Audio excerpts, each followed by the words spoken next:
Uruzgan Province, Southern Afghanistan. Winter 2012. A Black Hawk drops special operators into the dark near a farming village, and before the night is over, men in the fields will be dead.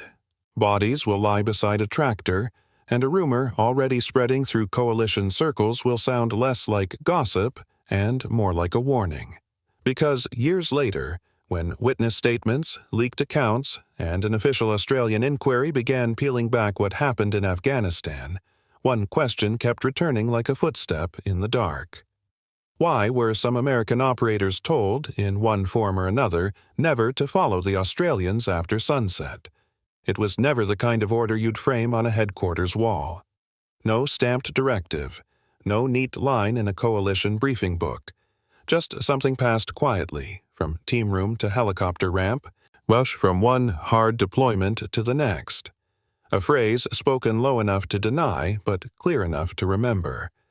And the most disturbing part was this. At first, it sounded like respect. If hidden military stories matter to you, stay with this one, because what happened in Afghanistan was not just about tactics. It was about how an elite reputation is built, how it mutates in war, and how fear can change its meaning without anyone noticing until it is far too late. To understand that warning, you have to go back before the scandal, before the inquiry, before the headlines turned admiration into suspicion. You have to go back to what the Australian SASR already was in the minds of allies: small, professional, hard to read, and unusually comfortable in the kind of country that grinds ordinary soldiers down. They had carried a legacy out of Borneo and Vietnam, the old mythology of patience, stealth, endurance, and men who could outlast the terrain itself. When Australia sent SASR squadrons into Afghanistan after 9/11, they arrived with that old reputation already attached to them. In the early phase, they worked mainly in support of American operations in southern Afghanistan. Long vehicle patrols, isolated ground, distances that made rescue feel theoretical, dust that got into your teeth, engines ticking in the cold after midnight halts. The sense that once you rolled beyond the wire, you were entering a place where maps became suggestions and time stretched strangely. That kind of work impresses allies. But admiration in special operations is never simple. It comes with comparison. And in comparison becomes competition faster than most people realize. By the time Australian Special Operations returned in strength to Uruzgan, especially through the years of Task Force 66 and the Special Operations Task Group, the war had changed.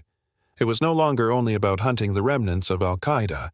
Now it was insurgency, counterinsurgency, local power brokers, shifting loyalties, kill-capture missions, partnered Afghan units, and a grinding cycle of raids that almost always happened at night.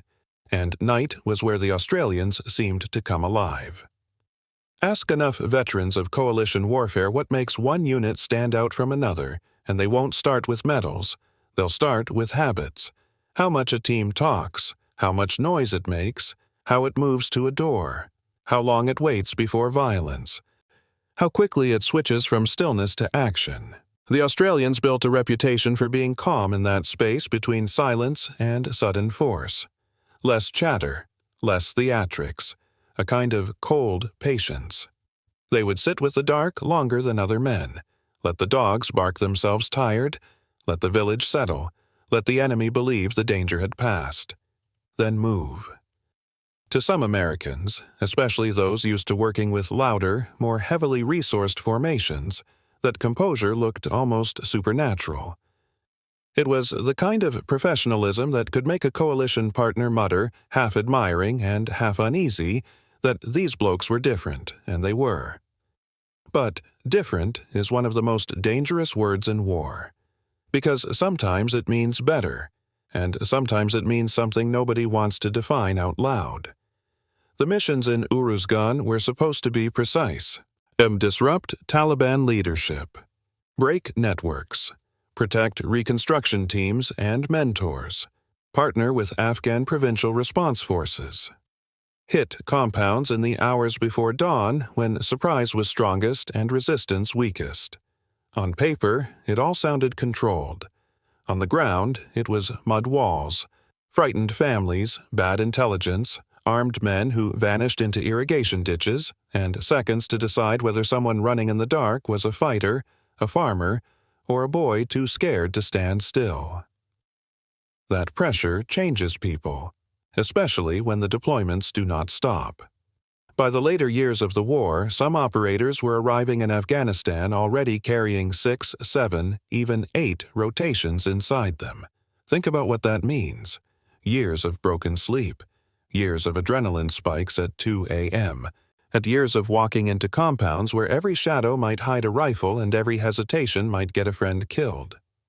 At some point, war stops feeling temporary. It becomes climate, and that is where the real mystery begins.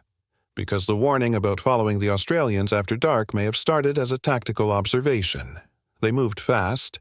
They moved quietly. They accepted risk. They operated with a confidence that could make other units feel slow and overexposed. But somewhere in Afghanistan, that warning changed tone. It became less about keeping up, and more about not wanting to be there for what came next. That change did not happen in one night. It happened by degrees, in the private language of elite units, in after-action stories, in nervous laughter, in things a man hears in a smoke pit and wishes he hadn't, in the widening gap between what gets written in a report and what everybody in the room knows actually happened. The Australians were not the only special operators in Afghanistan carrying that burden, not even close. But later investigations would suggest that inside parts of Australia's special forces, something had gone badly wrong. A warrior culture, distorted prestige, a clique mentality. Junior men left to absorb the habits of dominant patrol commanders. A code of silence so powerful that truth itself became a kind of betrayal. And if that sounds like language written after the fact, it was. That is what makes it so chilling. Because by the time official investigators described the culture, many coalition veterans had already felt its outline without knowing its full shape. They sensed something. Not enough to prove, not enough to stop the machine, just enough to whisper warnings no one wanted recorded. In Afghanistan, whispers often traveled faster than reports. A village could hear helicopters before headquarters heard concern. An ally could know which patrol to avoid before any inspector general opened a file. And Afghan civilians, of course, knew first. They knew from the sound of aircraft at night, from the way doors exploded inward, from boot steps in courtyards, from the smell of churned dust and fuel, from the terror of not understanding English but recognizing immediately when men had entered the compound with restraint, and when they had entered with something else. Some villagers gave the foreign raiders names born out of fear. That fear matters, because it raises the question coalition soldiers did not want to ask early enough. Were the Australians feared because they were effective, or because they were becoming uncontrolled? The answer is ugly.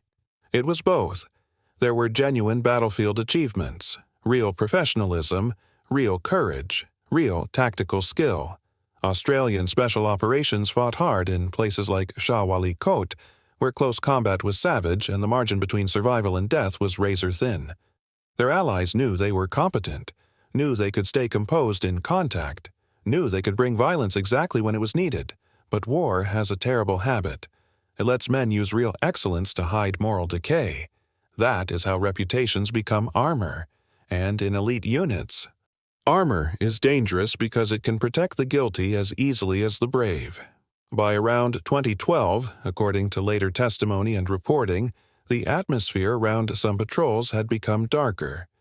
Afghan complaints were often dismissed. Operational reporting could be embellished. Weapons and radios could appear beside bodies afterward, as if the dead needed help becoming legitimate targets. Even hearing that now, it still feels impossible. Because everyone tells themselves the same lie about professional militaries. That skill acts as a safeguard, that the better trained a unit is, the less likely it is to cross the line. But history keeps teaching the opposite lesson. Sometimes the most skilled men are the ones most capable of crossing the line cleanly. and at night, in a remote valley, cleanly can look invisible. Take the raid near the village of Sara Au in Kandahar in December 2012, a mission that later became one of the most disturbing alleged episodes connected to Australian Special Forces. In the darkness, helicopters descended. Men in fields ran. A tractor became a point of terror. By the end, according to accounts later reported by journalists and witnesses, multiple civilians were dead, including a young teenager. One description of that night still lands like a physical blow, that after an accidental shooting, the decision was made to leave no one behind to tell what happened. Whether every detail of every witness recollection survives legal scrutiny is not the point here. The point is that these were not battlefield rumors shouted by the enemy. These were claims emerging from within the orbit of the operators themselves, later intersecting with broader official findings about unlawful killings, planted evidence, and fabricated stories. That is when the old warning starts to sound different. Not, don't follow them, they're too good, but don't follow them because if this goes wrong, you are now part of it. Imagine the pressure of that. You are an allied operator, same desert, same coalition, same night sky ripped open by rotors. You trust these men with your life. You may even admire them. But you also know that if they move into a compound and the rules bend, your presence becomes witness. Your silence becomes currency. Your report becomes a battlefield of memory against loyalty. So maybe you hang back. Maybe you tell your new guys to hang back too. Not in writing, never in writing, because written things can be discovered. And in Afghanistan, everybody was already discovering too much. Former insiders later described a pattern that should have terrified commanders much earlier. Blooding rituals where junior soldiers were allegedly ordered to shoot prisoners to get their first kill. Throwdowns planted on bodies. Liberal interpretations of who counted as actively hostile. Deceit toward investigators. A bond of secrecy so tight that mateship, the sacred glue of combat, curdled into protection for wrongdoing. That is the part civilians often misunderstand. The danger was not monsters appearing from nowhere. The danger was normal military virtues becoming corrupted, aggression becoming entitlement, loyalty becoming silence, pride becoming exemption, and once a unit begins to believe it is uniquely burdened, uniquely capable, uniquely misunderstood, it can start believing something even worse, that the rules are for other people. There was another poison in the Afghan years: frustration. Operators would risk their lives to capture suspected insurgents, only to see some released later for lack of evidence or because the local system was compromised, corrupt, or simply weak. Over time, that can produce a bitter logic. Why risk men to grab targets if the target walks free? Why restrain force if restraint appears meaningless? That logic is emotionally understandable and morally catastrophic. Because the moment soldiers stop distinguishing between justice and convenience, night raids become something else entirely. Not law, not war as disciplined violence, just armed men deciding who deserves dawn. By the time allegations around Australian Special Forces became impossible to contain, even the language used by Australia's own military leadership was extraordinary. Rules were broken, stories concocted, lies told, prisoners killed. An official inquiry would later find credible information of unlawful killings across 23 incidents, with 39 people dead and 2 cruelly treated. 39.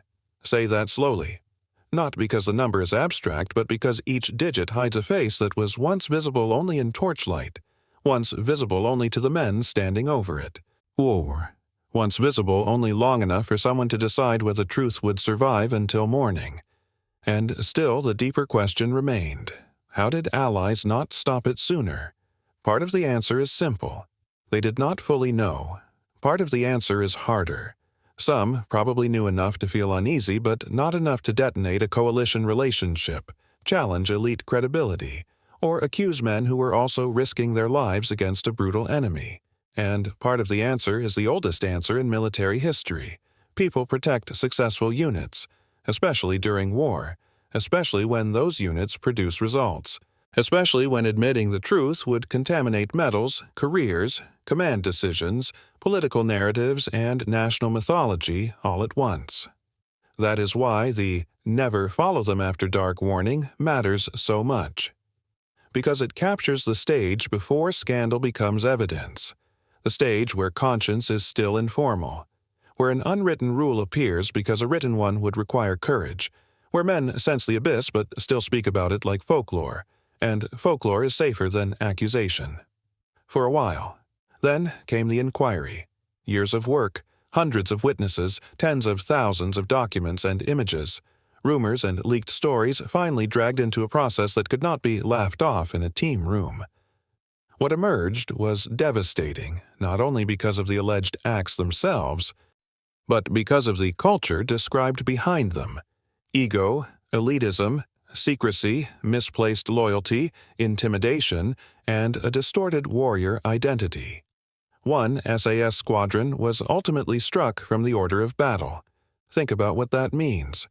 An elite military unit does not simply lose public innocence, it loses institutional continuity.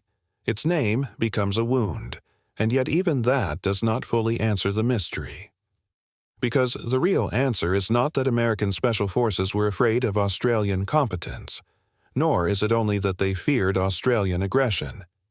The deeper answer is that in the shadows of Afghanistan, some coalition personnel appeared to have realized that the Australians could carry them into a place where tactical success and moral disaster were becoming impossible to separate.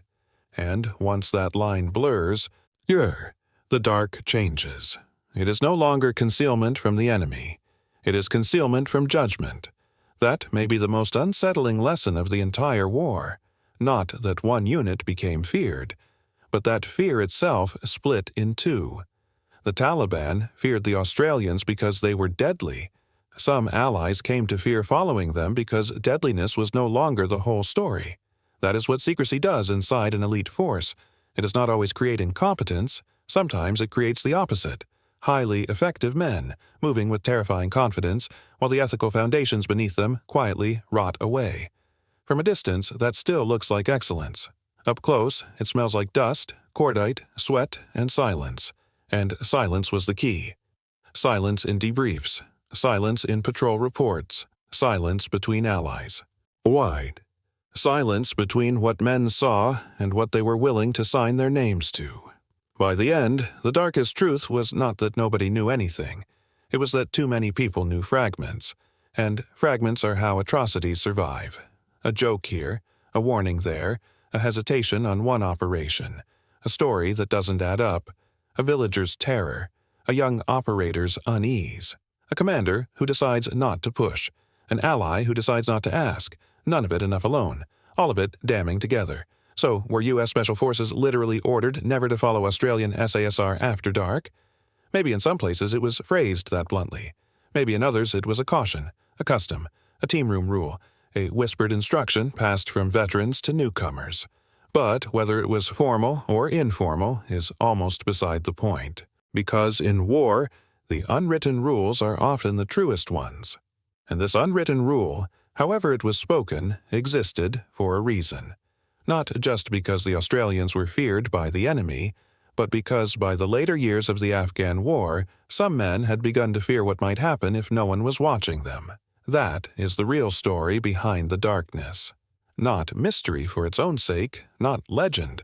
A warning about what elite units can become when operational brilliance is allowed to outrun accountability, when brotherhood hardens into omerta, and when the night becomes a place where even allies prefer not to see too much. In the end, Afghanistan did not just expose crimes, it exposed a seduction. The seduction of believing that results excuse method, that reputation is character, that the most dangerous men are also the most trustworthy simply because they are effective. History keeps punishing armies for that belief, and Afghanistan punished Australia with a question that will outlive the war itself. How many times did men hear the warning, understand it, and choose to call it folklore instead of evidence? Because if they did, then the dark was never just where the raids happened. The dark was where responsibility went. If you want more untold military stories like this, subscribe to Australia's Secret Wars.